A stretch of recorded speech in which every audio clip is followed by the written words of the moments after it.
What is the bendy bell sound on Don Cav 2? Circle saw, table saw, circle saw, and it, kind of like when you would strike it with your percussion mallet, your drumstick, as it spun, um, depending on the speed it was spinning, you would get like an ascending pitch and a descending pitch at the same time that would fluctuate and sound really almost like a in and out of phase kind of shift. Maybe a stereo, like it wasn't stereo, but I just loved the sound of it, and it was worth all the nonsense of carrying around a table saw and being careful to not saw your fingers off, and I mean it was definitely a percussion accessory you couldn't buy in a music store. I mean, you know what's so crazy to me is like when I watch videos of like Terry Bozzio and Missing Persons playing like at US Festival now, I'm like, oh, that's an ice bell. Oh, that must have been a really high pitched ice bell he was playing, because like all the other people I've ever heard play ice bells, they were a little bit lower in pitch, I thought, and then I always just like tried to ape that sound from like Police records, Terry Bozzio Missing Persons records. I always just tried to really hit that bell on my ride cymbals, and like, and I'm really winding up and cranking and having to be on target and all this other stuff, and like Terry Bozzio was just going bing, and like hitting this fucking ice bell that was already just like designed to sound like that as a percussion accessory to just, all you have to do is hit it. You don't have to like exert too much energy, and like all this time I've been doing it the hard way, and I didn't even know you could go and buy an ice bell. But you definitely couldn't buy anything at a drum clinic or at a marching band accessories music supply depot that sounded like that table saw. Flicking. You can hear me flicking the switch to get it to change speeds. And like when it goes, it's because I'm like literally flicking the switch on the table saw and like changing the speed as it resounds. So kind of related to that.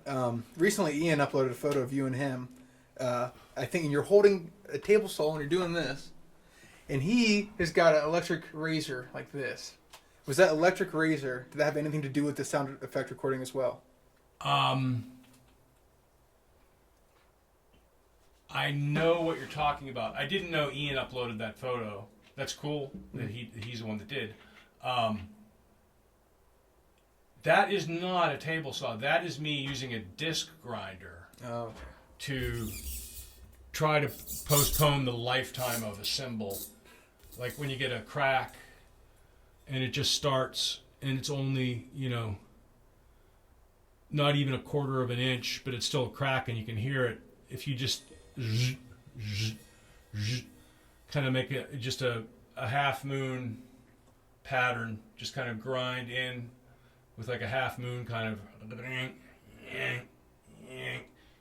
and then look, and then once you've gotten past the part where the crack was headed, the crack is headed in the direction, then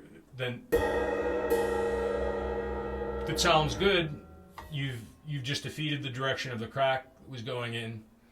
And you'll probably be able to wallop on it for another 3 weeks, 4 weeks, before you might have to go hit it again with the disc grinder, and then you might get another one on the other side and hit that again. I mean, I had some that I really, really stretched the life out of, to really bang on them way past the time when like most people would have given up and thrown it away because it was just so cracked.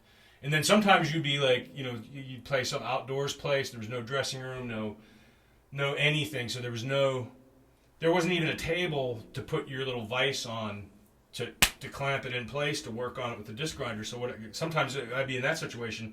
I'd just walk out on the grass and I'd take the cymbal and I go whoom, like a Conan sword, and just like wallop it into the ground and like make it stick like just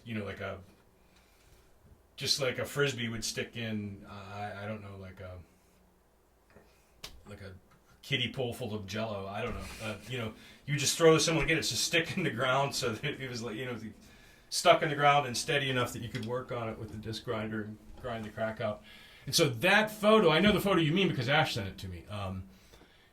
That was not the table saw. That was Gotcha. That was me working on a cymbal with a disc grinder. Very cool. How did you Backstage find out somewhere. about the table saw sound? Did you? How did I? By hearing it. So you just hit a table saw one time? Yeah, I mean, back when I had dreams once. Back when you had that spring in your step, you would hit everything in the room. Yeah. What's that? Listen to that. That's fucking great. We gotta. Oh, I'm putting this behind the kit. And so I heard this at Circle Saw. I was like, oh, that's cool. And then I flicked the switch, and I'm like, oh my gosh, that's really cool. And so on and so on. He said breakdown of any part of any song would be good. Okay, well, let's take Fireback.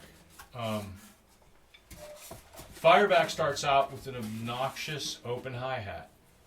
It's just like, it's super open, like a heavy metal drummer. Like in one of those bands where heavy metal bands where they actually have a keyboard player that's going like this. But you can't even hear the keyboards in the mix. One of those bands would also probably have a really splashy, swooshy, swashy hi-hat, open hi-hat. So it was kind of like motifing on that, and then just pulsing away on it to the point of absurdity all by itself, and so you wonder where is everything else, and then finally.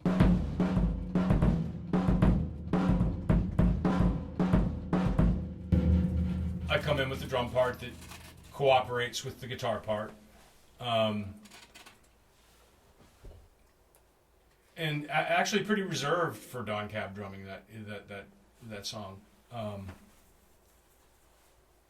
And then once the tempo changes into a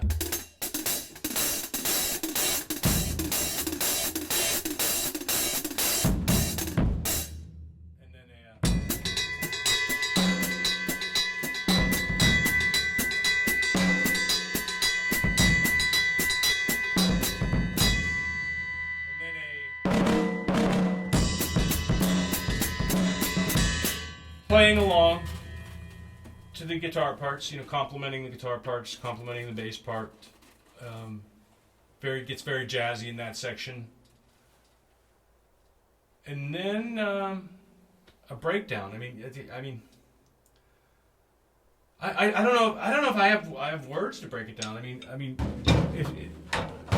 If someone that's good with manuscripts could chart it, that would be a breakdown that wouldn't be in language words, but that's as much of a breakdown as I can do, I think. Of like, we picked that song, and so that's I'm doing a kind of a once it picks back up, it's kind of like doing like a Stuart Copeland thing with the lots of flourishes on the hi-hats, and then lots of flams, and then lots of just cruising, kind of like bell cymbal cruising. And then the double bass gets a little bit of a workout near the end there too. That's as much as that's as good as I can do, breaking it down into words. The rest you have to listen to, and then you could break it down in your own. It's like if I learned how to play somebody else's song, like say we did a cover song. Let's say we did a Bow Wow Wow cover.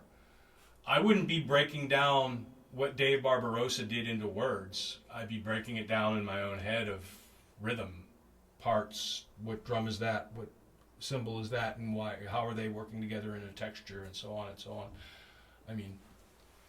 So for me to break down a Don Cab song into words, it would.